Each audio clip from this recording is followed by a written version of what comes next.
स्वागत है आप सभी का एबी स्टार न्यूज में। मैं हूं आपके साथ जुबैर चौधरी। वक्त तो चला देश लाइव का, जहां सबसे पहले बात करेंगे राहुल गांधी की गई प्रेस कॉन्फ्रेंस की। तो बता दें कि मणिपुर मामले को लेकर राहुल गांधी ने प्रेस कॉन्फ्रेंस की। इस दौरान राहुल गांधी ने पीएम मोदी पर जमकर निशाना साधा, साथ ही मणिपुर को लेकर बयान दिया और मणिपुर के अपने दौरे के बारे में भी प्रेस कॉन्फ्रेंस में जिक्र किया। तो मणिपुर के मुद्दे पर अविश्वास प्रस्ताव गिरने के बाद कांग्रेस नेता राहुल गांधी ने प्रेस कॉन्फ्रेंस की। राहुल गांधी ने पीएम मोदी पर जमकर निशाना साधा। उन्होंने कहा कि कल पीएम मोदी संसद में 2 घंटे 13 मिनट तक बोले थे, जिसके अंत में 2 मिनट पर मणिपुर पर उन्होंने बात की। प्रेस कॉन्फ्रेंस कर राहुल गांधी ने कहा कि मणिपुर में महीनों से आग लगी हुई है, हत्या और बलात्कार की घटनाएं हो रही हैं। प्रधानमंत्री कल सदन में हंस रहे थे, चुटकुले सुना रहे थे, ये उनको शोभा नहीं देता है। इस विषय पर कांग्रेस या मैं था और नाम ही मणिपुर का विषय संसद में बोला गया था। उन्होंने कहा कि मैंने सदन में यूं ही नहीं कह दिया था कि नरेंद्र मोदी और अमित शाह ने भारत माता की हत्या कर दी है। उन्होंने कहा कि मणिपुर में हमें मैतई इलाके में कहा गया कि आपकी सुरक्षा की टीम में अगर कोई कुकी समुदाय से आया है तो उसकी हत्या कर दी जाएगी। उन्होंने मणिपुर दौरे का जिक्र करते हुए कहा कि मणिपुर में दौरे में जब वो गए थे तो वहां उनसे राज्य में दूसरे समुदाय की हत्या करने के लिए लोगों से कहा था। बता दें कि राहुल गांधी ने कहा कि 19 साल के अनुभव में मैंने मणिपुर में जो देखा सुना वैसा पहले कभी नहीं देखा था। जहां संसद में मैंने कहा था कि पीएम और गृह मंत्री भारत माता की हत्या कर रहे हैं। मणिपुर में इन्होंने भारत को खत्म कर दिया है, ये खोखले शब्द नहीं है। उन्होंने कहा कि मणिपुर में जब हमने मैतई क्षेत्र का दौरा किया तो हमें साफ बताया गया था कि अगर हमारे सुरक्षा दस्ते में कोई कुकी है तो उसे वहां नहीं आने दिया जाएगा, क्योंकि वह उस व्यक्ति को मार देंगे। और जब हम कुकी क्षेत्र में गए तो हमें बताया गया कि अगर हमारे रास्ते में कोई मैतई समुदाय से जुड़ा हुआ व्यक्ति है तो उसे भी गोली मार दी जाएगी। मणिपुर के हालात को लेकर राहुल गांधी ने प्रेस कॉन्फ्रेंस कर बीजेपी और केंद्र सरकार पर जमकर हमला बोला है। साथ ही पीएम मोदी पर भी उन्होंने जमकर निशाना साधा है। कल प्रधानमंत्री को देखा हंसते हुए, मजाक उड़ाते हुए। मैं समझ नहीं पा रहा था कि हिंदुस्तान का प्रधानमंत्री इस प्रकार से कैसे बोल सकता है। प्रधानमंत्री को यह पता नहीं लग रहा है कि हमारे देश में क्या हो रहा है।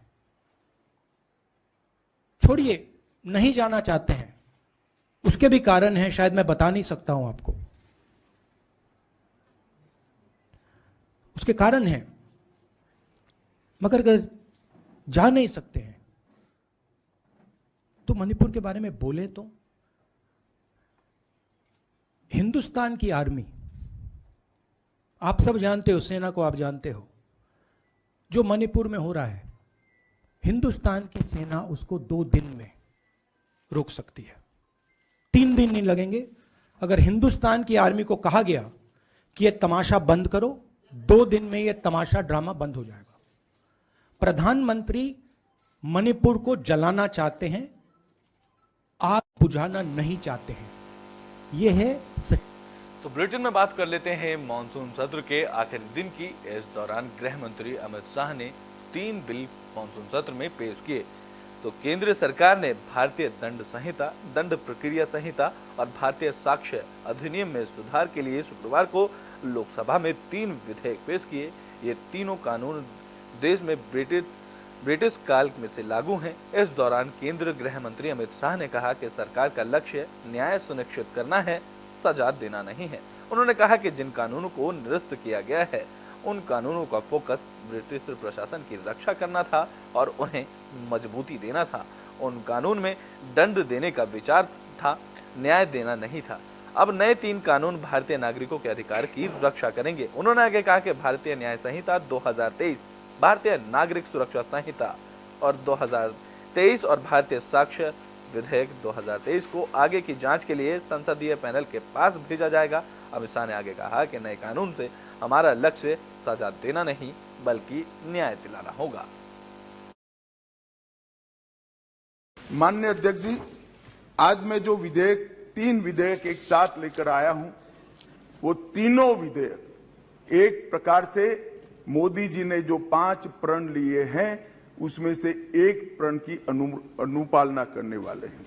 माननीय अध्यक्ष, ये तीनों विधेयक दंड विधान प्रक्रिया, क्रिमिनल जस्टिस सिस्टम को बेसिक कानून इसके लिए मूलभूत कानून ये 3 विधेयकों के अंदर है। एक है इंडियन पिनल कोड जो 1860 में बनाया गया, दूसरा है क्रिमिनल प्रोसीजर कोड जो 1898 में बनाया गया, और तीसरा है इंडियन एविडेंस एक्ट जो 1872 में बनाया गया। मान्य तो मॉनसून सत्र के आखिरी दिन कांग्रेस नेता अधीर रंजन चौधरी के निलंबन को लेकर खूब हंगामा देखने को मिला है। मॉनसून सत्र के आखिरी दिन संसद में लोकसभा के नेता प्रतिपक्ष अधीर रंजन चौधरी के निलंबन पर खूब हंगामा देखने को मिला, जहां लोकसभा और राज्यसभा दोनों सदनों में विपक्ष के नेताओं ने जमकर हंगामा किया, जिसके बाद इंडिया के सांसदों ने लोकसभा की कार्यवाही का बहिष्कार करने का फैसला लिया। इसके बाद दोपहर बाद विपक्षी सांसदों ने संसद परिसर में मार्च निकाला। इस प्रदर्शन में सोनिया गांधी, राहुल गांधी समेत सभी विपक्षी सांसद शामिल हुए।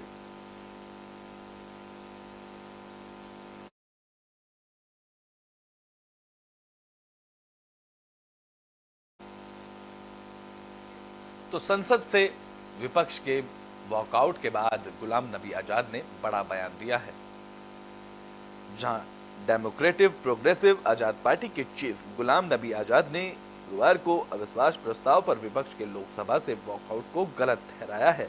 उन्होंने कहा कि अगर वोटिंग से भागना ही था तो प्रस्ताव लाना ही नहीं चाहिए था।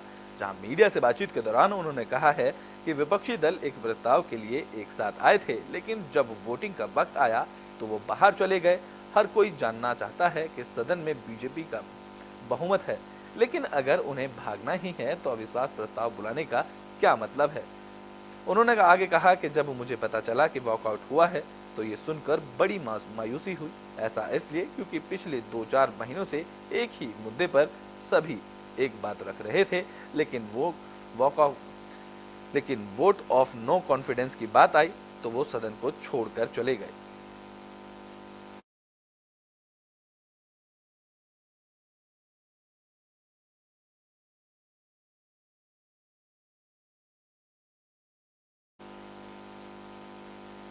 तो बुलेटिन में बात कर लेते हैं राज्यसभा में पेश हुए सीईसी विधेयक की। बता दें कि मानसून सत्र के आखिरी दिन से पहले केंद्र सरकार ने राज्यसभा में सीईसी संशोधन विधेयक पेश किया, जिसे लेकर विपक्ष ने विरोध जताया, जिसके बाद राज्यसभा की कार्रवाई स्थगित कर दी गई। बता दें कि केंद्र के इस नए विधेयक के मुताबिक मुख्य चुनाव आयुक्तों के चयन के लिए भारत के मुख्य न्यायाधीश के स्थान पर एक कैबिनेट मंत्री को शामिल करने का प्रावधान है, जिसको लेकर विपक्ष ने आरोप लगाया कि सरकार संविधान पीठ के आदेशों को कमजोर कर रही है। संसद की तकरार संसद के बाहर आती भी नजर आ रही है।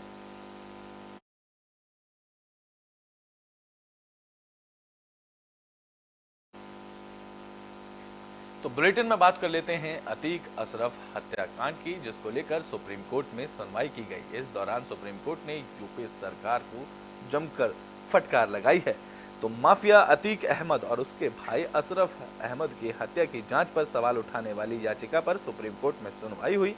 इस दौरान सुप्रीम कोर्ट ने कई सवाल यूपी सरकार से किए। सुप्रीम कोर्ट ने यूपी सरकार से कहा कि वो राज्य में 2017 से अब तक हुए 183 एनकाउंटर की जांच पर स्टेटस रिपोर्ट जमा करे। माफिया अतीक अहमद और उसके भाई अशरफ की हत्या की जांच पर सवाल उठाने वाली याचिका पर सुप्रीम कोर्ट ने यह निर्देश दिया, जहां कोर्ट ने कहा कि कोर्ट जानना चाहता है कि इसमें से कितने मामले संदिग्ध पाए गए हैं और उनमें से किन लोगों की गिरफ्तारी हुई या इस समय मुकदमे की क्या स्थिति है। कोर्ट ने यूपी सरकार से 4 हफ्तों में जवाब दाखिल करने के लिए ही कहा है।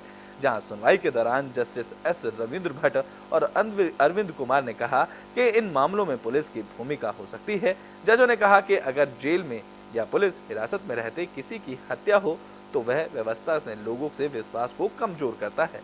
अतीक के 2 नाबालिग बेटों के लिए चाइल्ड केयर होम में होने वाले को लेकर कोर्ट ने कहा कि अगर उनके परिवार का कोई सदस्य उनका ख्याल रख सकता है तो उन्हें परिवार को सौंप देना चाहिए। बता दें कि कोर्ट ने इस बात पर भी सवाल उठाए, जहां अतीक की हत्या करने वाले को कैसे पता लगा कि उन्हें वहां कैसे लाया जा रहा है या उन्हें उस स्थान पर ही लाया जा रहा है। हालांकि कोर्ट ने साफ किया है कि वह किसी एक मामले पर सुनवाई करने की बजाय भविष्य के लिए दिशा निर्देश बनाने पर भी विचार करेगा। कोर्ट ने कहा कि कोर्ट ये जानना चाहा है कि कि विकास दुबे एनकाउंटर के बाद गठित जस्टिस BS चौहान आयोग की सिफारिशों पर राज्य सरकार ने अब तक क्या कार्रवाई की है। बता दें कि यूपी सरकार की तरफ से पेश वरिष्ठ वकील मुकुल रोहतगी और यूपी के एडवोकेट जनरल अजय कुमार मिश्रा ने बेंच को बताया कि एनकाउंटर के हर मामले की CRPC के प्रावधानों के तहत जांच कराई गई है और 183 में से 144 एनकाउंटर के मामलों में क्लोजर रिपोर्ट दाखिल हो चुकी है। इस पर जज ने कहा है कि वह पूरी जानकारी हलफनामे के रूप में दाखिल करे।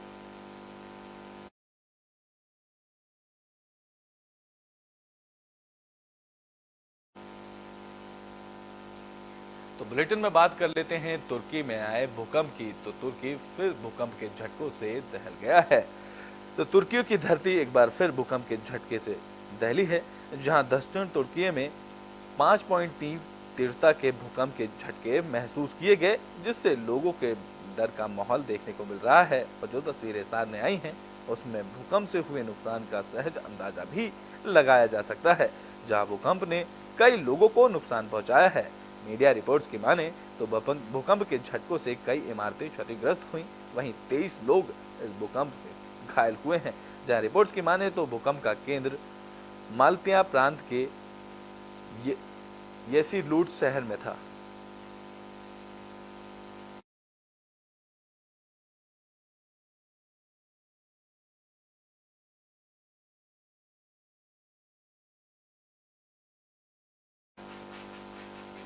तो बुलेटिन के आखिरी में बात कर लेते हैं चेन्नई से वायरल वीडियो की, जहां चेन्नई में एक बच्ची पर गाय ने हमला किया। तो चेन्नई से एक दिल दहला देने वाली तस्वीरें सामने आ रही हैं। यहां स्कूल से लौट रही 9 साल की बच्ची पर गाय ने हमला किया। घटना का CCTV फुटेज जमकर वायरल हो रहा है, जहां ये घटना MMDA कॉलोनी इलाके की बताई जा रही है। CCTV फुटेज में देखा जा सकता है कि पीठ पर बैग लटकाए बच्ची अपनी मां और भाई के साथ रास्ते से गुजर रही थी। वहीं पर मौजूद 2 गायों ने एक गाय पर बच्ची पर हमला कर दिया और बच्ची को सींग से उठाकर पलट दिया, जिसके बाद गाय उस पर हमला कर देती है और मौके पर मौजूद लोग किसी तरह गाय को वहां से भगा देते हैं। ये पूरी घटना CCTV कैमरे में कैद हुई, जिसके बाद सोशल मीडिया पर जमकर वायरल हो रही है।